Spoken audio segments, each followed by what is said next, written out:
hablarles bastante acerca de lo que está pasando en Galápagos, que es un proxy ideal para poder entender los impactos del cambio climático en los sistemas marinos. Entonces, primero voy a hablar por qué es importante estudiar el océano. El océano nos afecta de muchas maneras, a pesar de estar tan lejos aquí en los Andes, pues la regulación que ejerce el océano sobre el clima nos afecta. Me voy a enfocar un poco en los impactos de la temperatura, de la acidificación del océano y del incremento del nivel del mar, sobre especies y sobre comunidades intermareales y submarinas.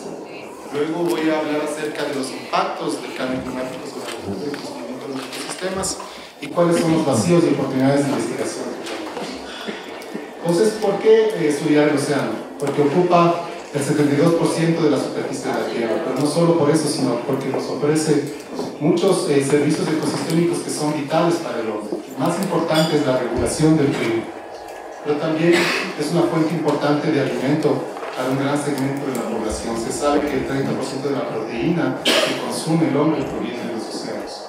Pero más recientemente pues hemos visto que también el océano y sobre todo sus estructuras biogénicas son agentes importantes contra la erosión.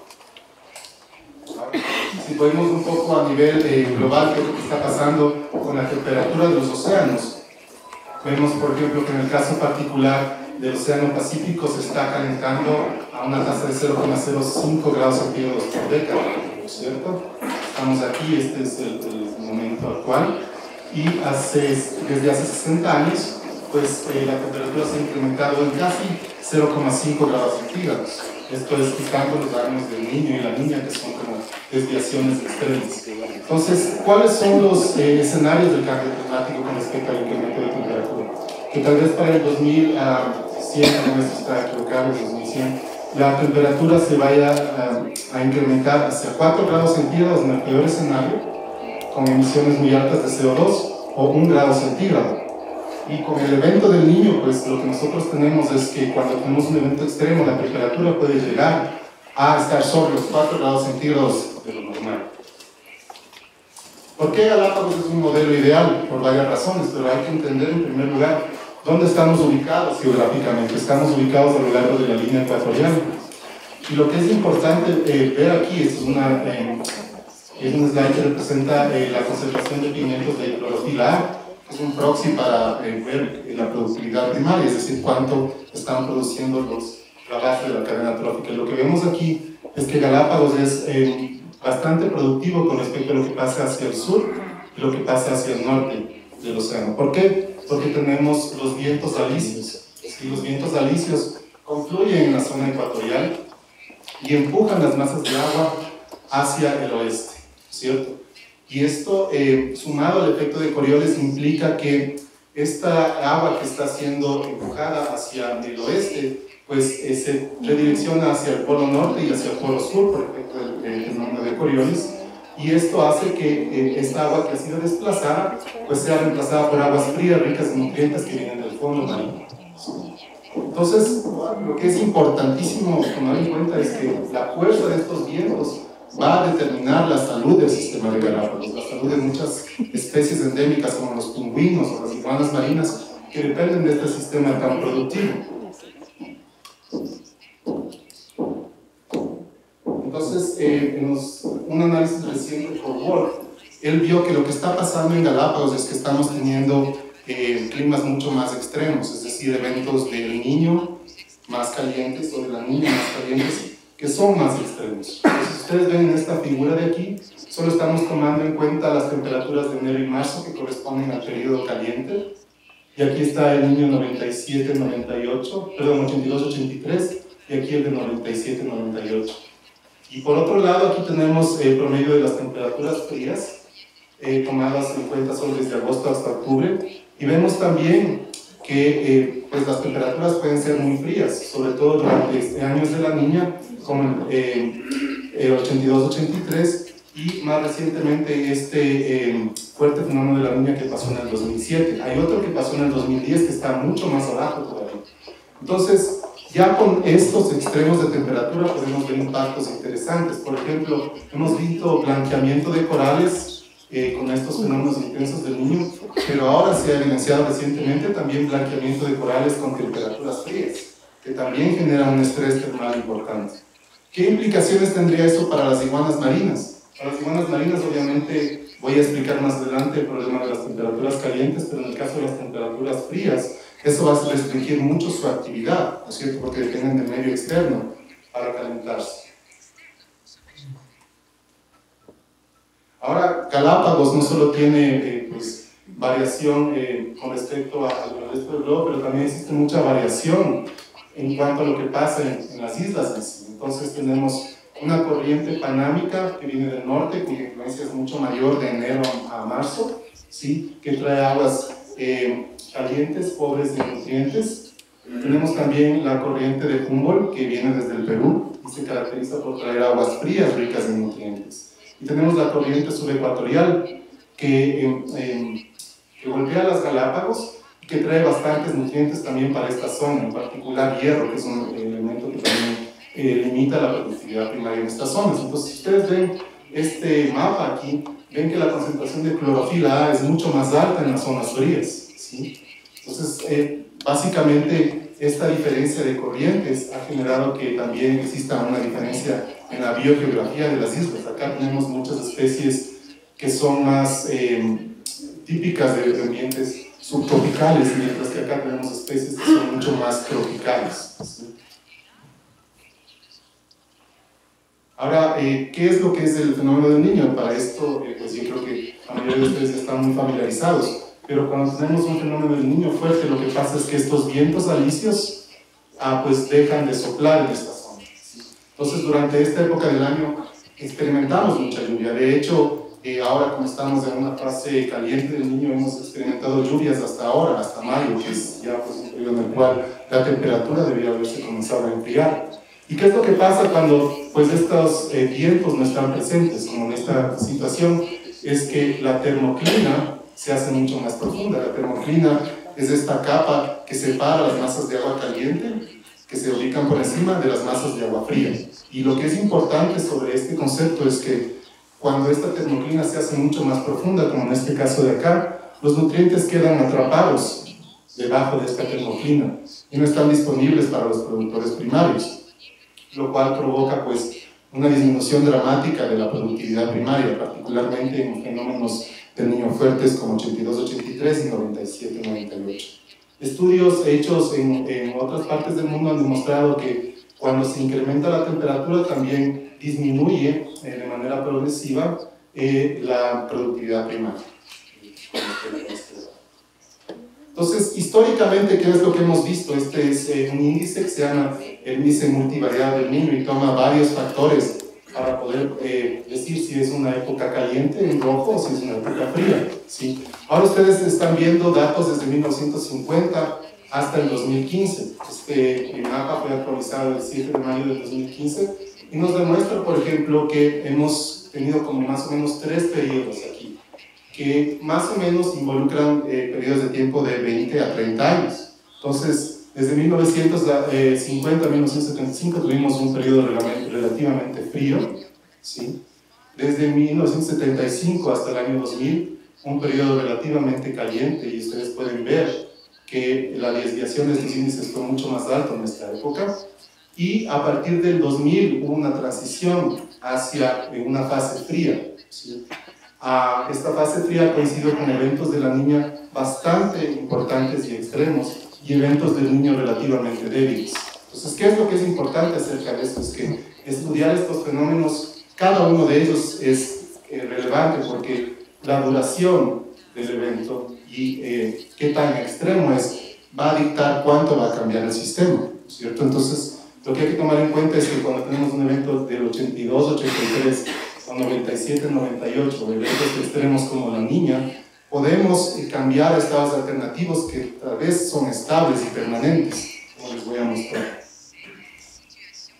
Entonces, esto es una demostración de un cambio a un estado completamente diferente.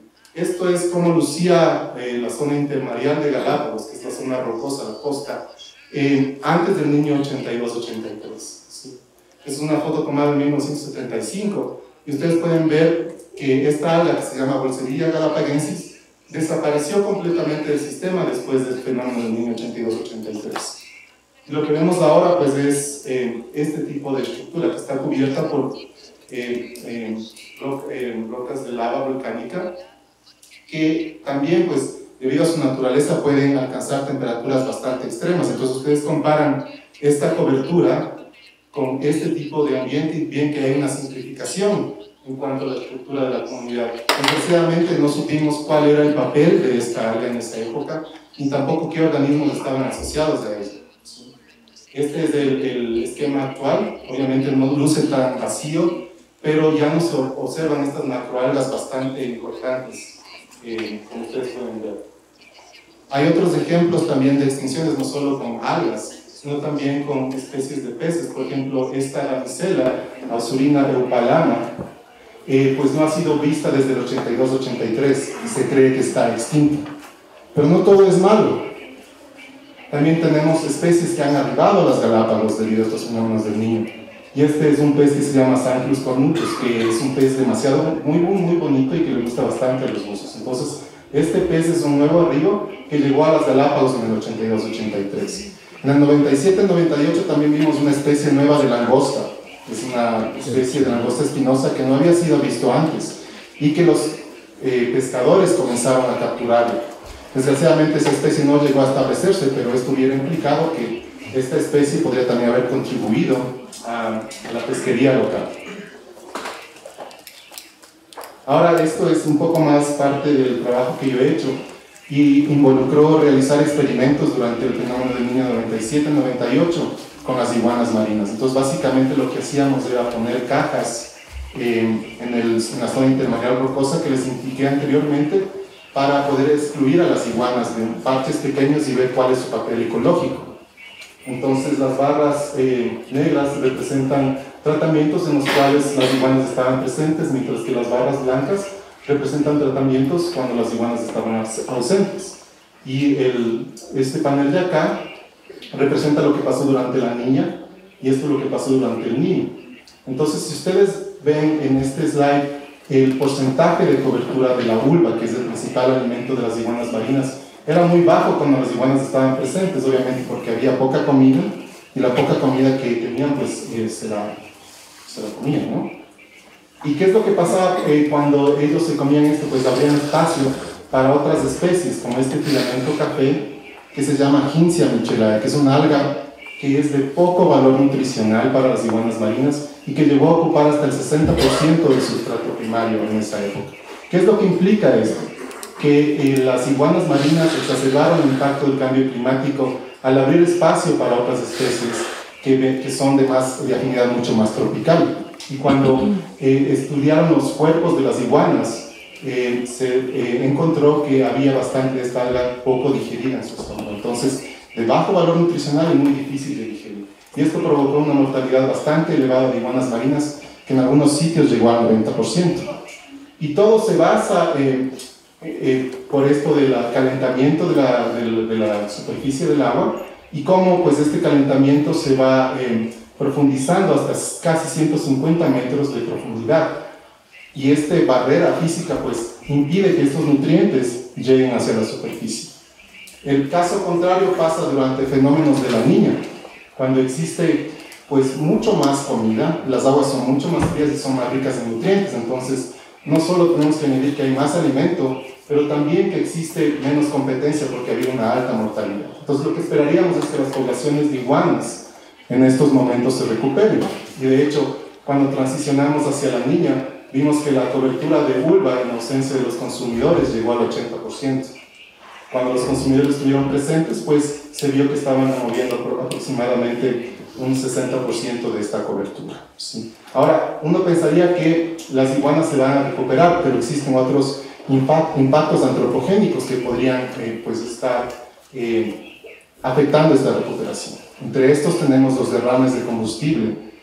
También tenemos, por ejemplo, la presencia de especies introducidas como perros y gatos que pueden depredar sobre los juveniles y los adultos de iguanas marinas en algunos lugares.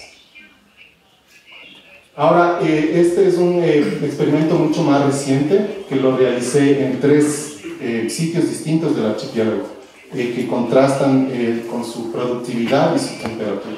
Pues lo que podemos ver es que, por ejemplo, este es el espacio o el parche que yo usaba para excluir a las iguanas de una costa en particular.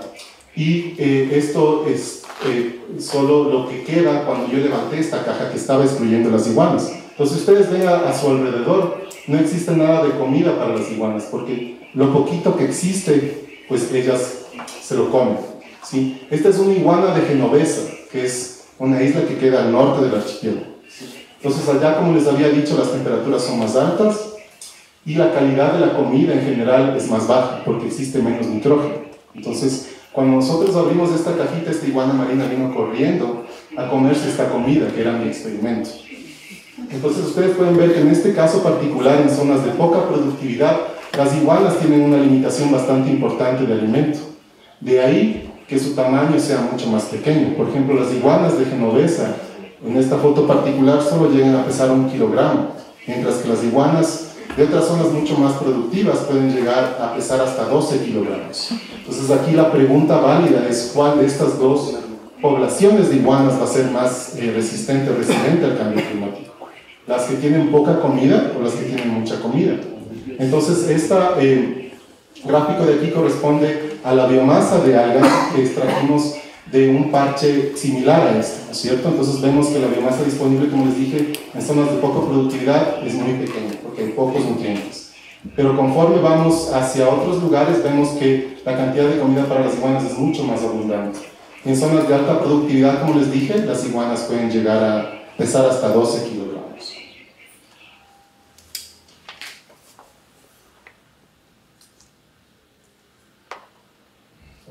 Entonces, este es el diseño experimental que yo utilicé para estudiar el impacto de las iguanas. Ahora, ¿por qué esto es interesante? Porque de esta manera podemos ver qué pasa si es que la iguana se extingue del sistema, ¿cierto? Entonces, creamos estas cajitas que excluían a las iguanas, pero también a las tortugas marinas, a los peces y los cangrejos, que son otros herbívoros que se alimentan en la zona intermareal. Los peces se alimentan en la zona intermareal cuando la marea está alta, ¿sí? Entonces este tratamiento excluía a estos macroherbívoros que yo les presento aquí, mientras que este otro tratamiento pues excluía a los cangrejos y a las iguanas pequeñas de Genovesa. Solo las iguanas pequeñas de Genovesa. Es una cosa que no esperábamos nosotros, pero las iguanitas, como son tan pequeñas, se podían meter debajo de estas cajas. En esta otra caja, que es una pared, pues los peces podrían comer, y este es el control al cual todos estos herbívoros tienen acceso. Entonces, ¿qué es lo que nosotros observamos? Hicimos nuestro estudio desde el 2006 hasta el 2009 y tuvimos una fase caliente, ¿sí? Relativamente débil, corresponde a este periodo de aquí, y luego tuvimos una fase fría, ¿sí? Que corresponde a una fase de la niña. Y nosotros condujimos ese experimento desde enero del 2006 hasta enero del 2009, ¿sí? 3 años de investigación. Y lo que pudimos ver cuando contrastamos cómo luce la comunidad durante un niño débil es bastante diferente a lo que pasa cuando el sistema es más productivo. Ustedes ven aquí que la mayor parte del sustrato está dominado por sustrato desprovisto de algas, mientras que en este otro escenario ustedes ven que existe muchísimo alimento. Esta es la ulva de la cual se alimentan las iguanas marinas. Entonces, en este caso, pues, particular, las iguanas pueden controlar el sistema al forrajear la comida que se produce, pero en este otro caso de abundancia no lo pueden hacer porque simplemente las algas crecen demasiado rápido para las tasas de consumo que se observan en las iguanas. Entonces, cuando contrastamos estas dos fases, la caliente y la fría, vimos que en zonas de poca productividad, como por ejemplo la zona de Genovesa, las iguanas marinas redujeron, y los otros herbívoros redujeron de manera significativa la cobertura de esta alga que es la ulva, que es su principal alimento, ¿sí? Y conforme se incrementaba la intensidad de herbivoría, podíamos ver que la reducción era significativa independientemente de qué grupo de herbívoros estábamos considerando. Lo que es importante contrastar aquí es que este impacto fue consistente tanto en la época caliente como en la época fría, en zonas de poca productividad, es decir, donde las iguanas son pequeñas. Cuando fuimos a zonas de mediana productividad, Vimos que la diferencia era significativa durante la época caliente solo cuando todos los herbívoros estaban presentes.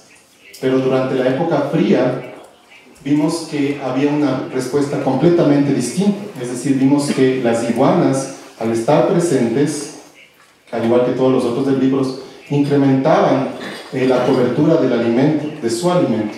¿Por qué? Porque durante una época de muchos nutrientes, las algas crecen muy rápido y las iguanas, por su forrajeo, pues disminuyen la competencia de estas algas por la luz y por el espacio, y de esta manera hacen que la productividad de su alimento se incremente. ¿Sí? En zonas de alta productividad pudimos ver una respuesta casi no importante durante la época caliente, pero sí durante la época fría, muy similar al slide que les mostré aquí, a este panel de aquí arriba.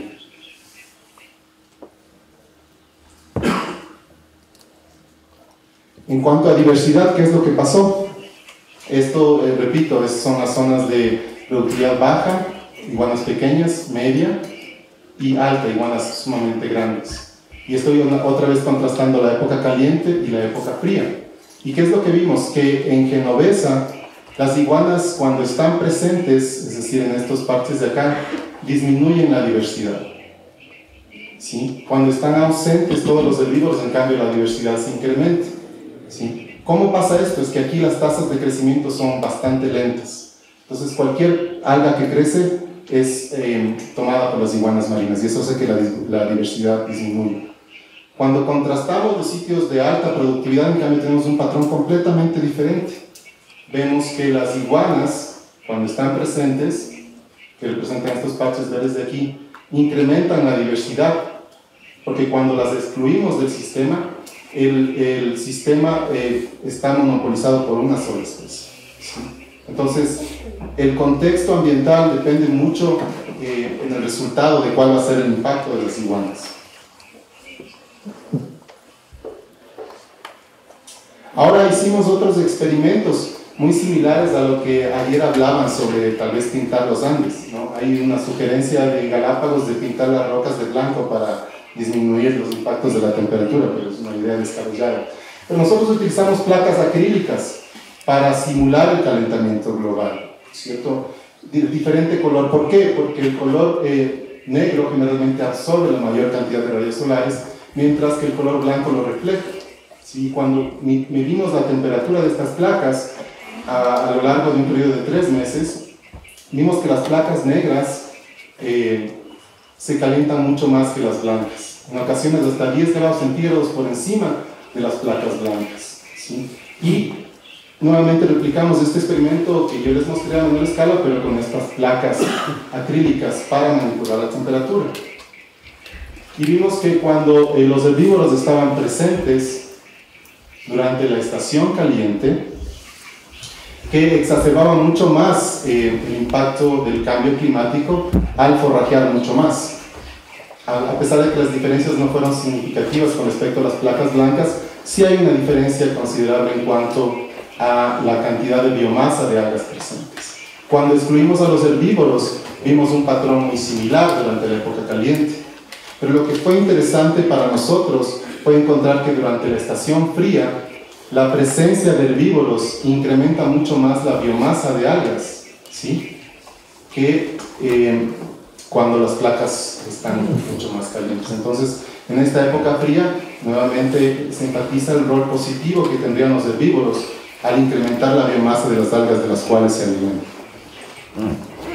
Ahora estamos llevando a cabo estos experimentos también en la costa del Ecuador. La costa del Ecuador es muy diferente a Galápagos en muchos aspectos.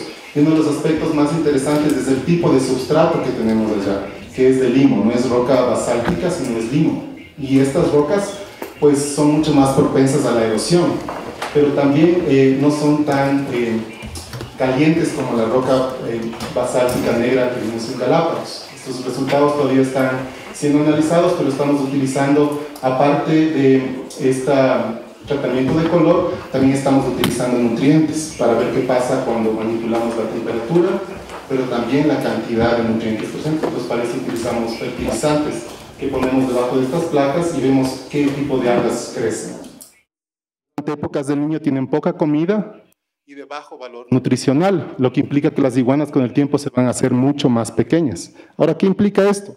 Implica que el flujo genético entre las islas va a ser reducido, porque solo los individuos más grandes son aquellos que forrajean bajo el agua, ¿sí? Nosotros hemos hablado mucho de sus impactos en la zona costera, pero el 5% de la población forrajea también bajo el agua. Y conforme se vayan haciendo pues, más pequeñas, la eficiencia va a ser mucho menor, debido a que ellos tienen que lograr una temperatura de al menos 35 grados centígrados para meterse bajo el agua. Y obviamente los individuos más pequeños pierden calor mucho más rápido que los individuos más grandes, en el agua al menos. Ahora, cuando comenzamos a pensar qué es lo que está pasando con otros organismos dentro de Galápagos, pues vemos que los erizos de mar, dependiendo de la especie, pueden sufrir considerablemente durante el niño o pueden multiplicarse de manera extraordinaria durante estos eventos. Entonces, depende de la especie que estamos mirando. Este es el erizo blanco, Trimneustes depressus, que apareció en números significativos después del año 97-98. Y que ahora, o sea, esta es una foto que representa exactamente cómo lo veíamos en esa época, muy abundante y por todo lado. Ahora, si ustedes ven uno o dos, va a ser pues una suerte. Entonces, ¿qué es lo que pasó con estos erizos de mar que se reprodujeron como locos durante el niño, pero que luego alcanzaron una densidad tan alta que tal vez una enfermedad pues redujo su tamaño poblacional? Esto ya es solo una hipótesis que no ha sido comprobada, pero que pasa en otros lados del mundo cuando los erizos de mar alcanzan densidades muy altas. ¿Pero por qué alcanzan estas densidades tan altas? Y es porque durante su reproducción larvaria, ¿sí?, la temperatura se incrementa de manera, durante los fenómenos del niño la temperatura puede llegar hasta los 30-35 grados centígrados y la duración de las larvas se disminuye dramáticamente con la temperatura. ¿Por qué? Porque temperaturas más altas llevan a desarrollos mucho más rápidos en estas larvas. Entonces, como consecuencia, pues gastan mucho menos tiempo en la columna de agua de estas larvitas y sufren menos depredación, ¿sí? Por lo tanto, su sobrevivencia se incrementa dramáticamente conforme se incrementa la temperatura. Otro factor que puede contribuir también a su asentamiento prolífico en estas épocas es que las corrientes marinas no son tan fuertes y puede ser que haya bastante retención de larvas localmente, ¿sí? Entonces, últimamente unos colegas de nosotros, Cari y Bruno, llevaron a cabo experimentos no con el erizo blanco, sino con el erizo verde, que es otra especie que se encuentra en Galápagos, Litequinus tuberculatus, que le gusta mucho más el agua fría y que su densidad se ha incrementado de manera notable durante esta fase fría que les digo de la oscilación del Pacífico decadal. Entonces, hemos visto que esta es la especie de erizo más abundante en esta época y ellos llevaron a cabo estudios para ver cuáles son sus tasas de forrajeo cuando aplicamos temperaturas de la niña, como 14 grados centígrados, y del niño a 28 grados centígrados. Y lo que pudieron observar es que a más altas temperaturas la tasa de forrajeo se incrementa dramáticamente, ¿sí?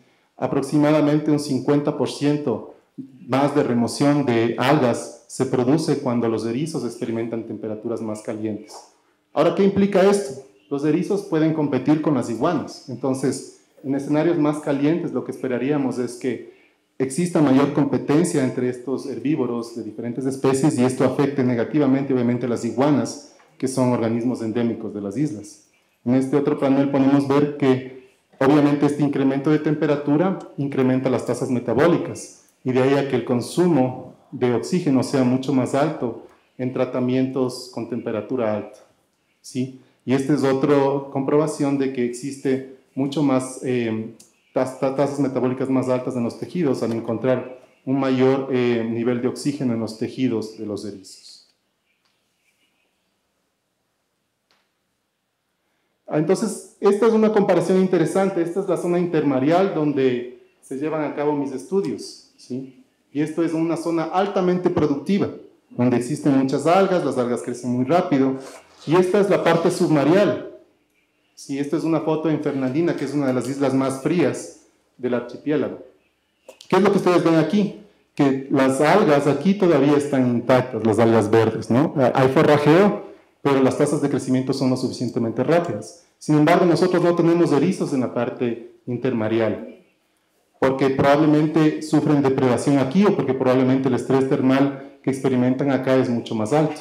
Entonces, lo que podemos ver es que estas poblaciones están proliferando en muchas partes del archipiélago y la hipótesis es que esto es el resultado del calentamiento global, pero también es el resultado de la eliminación de sus depredadores. Como saben ustedes, en Galápagos se pesca langosta y la explotación pues, ha sido bastante significativa durante los últimos 30 años. Y se cree que esta es una de las razones por las cuales estas poblaciones se han expandido tanto. Entonces esto involucra que nuestras iguanas van a tener mucho más competencia por alimento en climas mucho más calientes.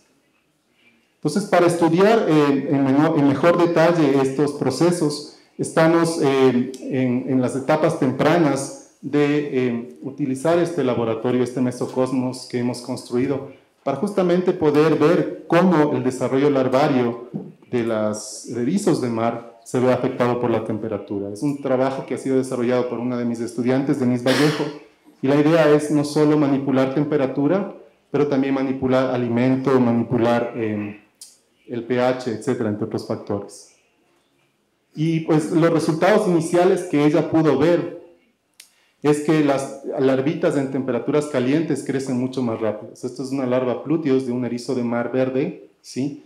Que fue puesto en temperaturas calientes de 28 grados centígrados, y esta es una larva del mismo padre y madre, ¿sí? Que estuvo sujeto a temperaturas frías. Entonces ustedes ven que el desarrollo de las larvas en temperaturas frías es mucho más lento, ¿sí? Ahora voy a hablar un poco más de otros tópicos que no son parte de mi investigación, pero que son muy interesantes con respecto a lo que está pasando, por ejemplo, con las comunidades de corales en las Islas Galápagos. Ya desde antes de 1979, Peter Glynn, que es un científico muy famoso, pues descubrió que los erizos pueden tener un rol sumamente importante en las comunidades de coral, especialmente durante el Niño. ¿Por qué? Porque los erizos de mar van a bioerosionar a los corales, particularmente cuando sufren estrés termal. Entonces, este gráfico aquí muestra la cobertura total del coral y el número de erizos, ¿sí? Y cuando la abundancia de erizos es muy alta, pues la cobertura de coral es muy baja, porque provocan bioerosión. Y más o menos un punto crítico es cuando se alcanza una densidad de entre 15 y 30 erizos por metro cuadrado, que es algo que se observa ahora con respecto al erizo lapicero.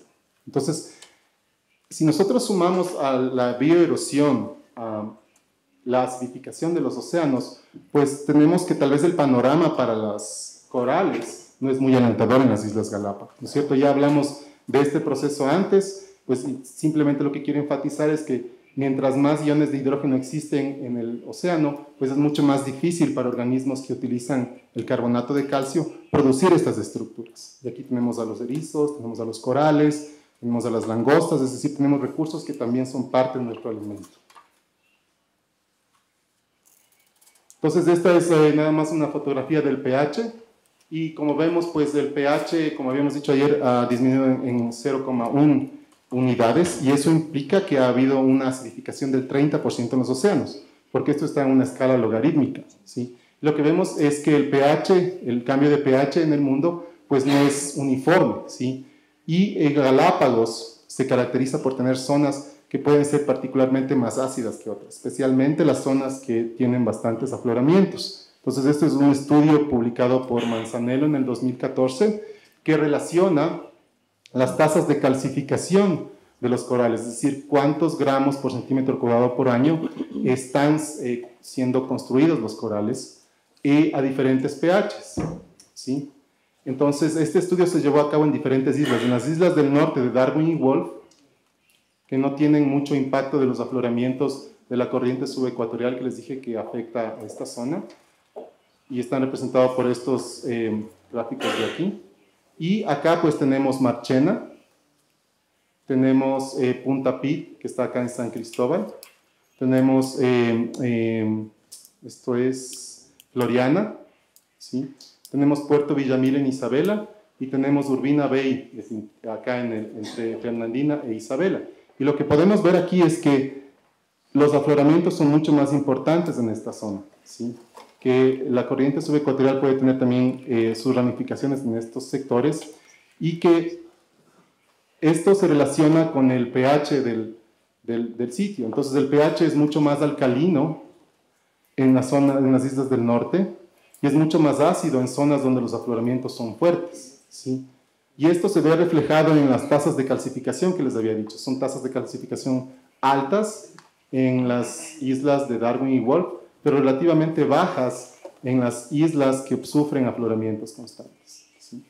Pues esto implica que los corales pues tienen que hacer mucho más trabajo en estas zonas para construir sus masas coralinas, ¿sí? Y esto se ve reflejado en la recuperación de estos corales a través del tiempo. ¿Qué es lo que Peter Glynn y su grupo ha visto? Es que estos corales, Porites lobata, especialmente en las islas del norte, pues están en muy buena condición, se están recuperando bastante. Y esto no solo es como resultado de qué tipo de especies son, sino también el contexto ambiental en el cual están localizados. Entonces, los únicos parches representativos que quedan en Galápagos son los de las islas del norte, porque aquí los afloramientos son débiles y el pH es mucho más alcalino. Esta otra especie, Posilopora, fue mucho más afectada por los fenómenos del Niño, ¿sí? Y también por la vía de erosión causada por los erizos. Entonces, esta especie es una especie que ha tenido mucho más problemas para recuperarse, pero lo está haciendo porque ha habido también bastante reproducción sexual. Este otro coral de aquí, en cambio, ha tenido bastante crecimiento vegetativo y particularmente rápido. Entonces, estas son fotos que este autor muestra de cuáles eran las condiciones de 1976 en Floriana, ¿sí? Antes del Niño 82-83, y ahora cómo luce esta zona en el 2012. No ha habido recuperación en lo absoluto, ¿sí? Para Posilopora, que es este coral que les dije que pues tiene estas ramificaciones, coral de bracitos. En cambio, Porites lobata pues ha hecho, se ha mantenido bastante bien después del Niño 82-83, y esta misma especie se ha mantenido también en Floriana, a pesar de que aquí pues, el océano es mucho más ácido, ¿sí? Pero en este caso no ha formado estructuras masivas, como en el caso de las islas del norte de Darwin y Wolf.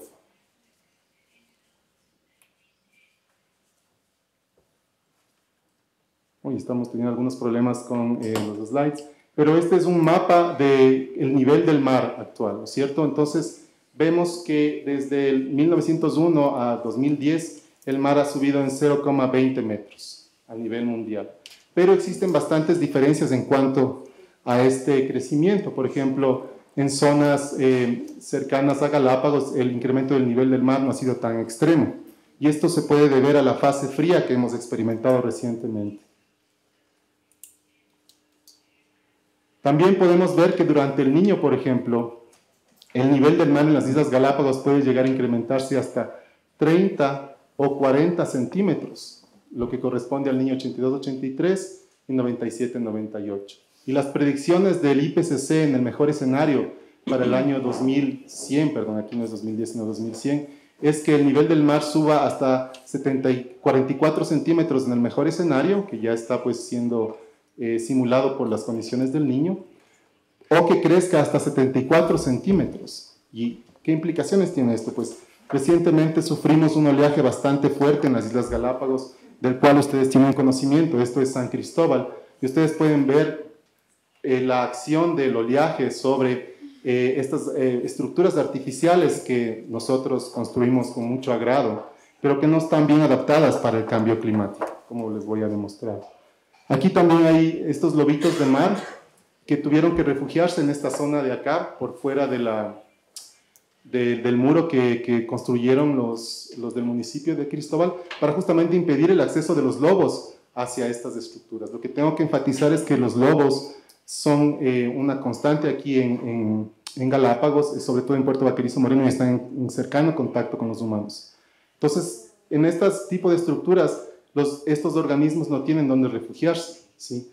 Por suerte, estas barreras que ellos pusieron aquí se rompieron y eso permitió que los lobitos pues, se arrimen hacia estas estructuras protegiéndose del oleaje. Este es un lobo marino pequeño, ¿sí? Bastante débil y es pues, uno de los que podría ser afectado por estos oleajes mucho más fuertes.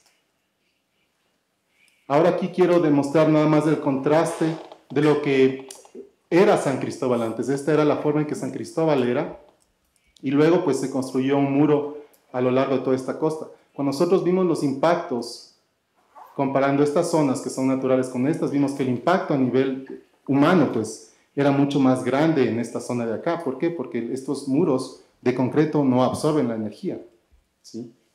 Y por lo tanto la destrucción es mucho más importante. Y claro, el municipio ya estaba planeando reconstruir esto y claro, lo más inteligente sería pensar en otra estructura, no reconstruir lo mismo. Finalmente quería hacer un poco de propaganda. Tenemos un centro de modelaje marino que permitió a la población local de San Cristóbal saber que esto venía con 8 días de anticipación. Entonces pueden ver en nuestra página web esta información. Finalmente quería decirles que Galápagos es un sitio sumamente importante por la interacción entre el hombre y la naturaleza. En ningún otro sitio creo que esta relación es tan cercana y se manifiesta de diferentes maneras, a través de nuestro alimento, a través del arte, a través de la influencia que ha tenido la investigación científica en esta zona. Entonces es muy importante el construir sistemas más resilientes, ¿no? En este caso, pues tenemos que en esta misma zona existen bastantes impactos humanos y actividades que no son necesariamente compatibles. Y con esto termino. Esto es un escenario que ilustra dos posibles situaciones. Una, donde tenemos mucha contaminación, ¿no es cierto?, proveniente de derrames de combustible, tenemos muchos erizos porque ha habido sobrepesca de langostas, tenemos también mucha contaminación viniendo de la parte terrestre, sobre todo cuando existe mucha lluvia, o tenemos un estado alternativo donde existe mucho más diversidad. Entonces depende de nosotros qué es lo que queremos construir y hacia dónde vamos. Gracias.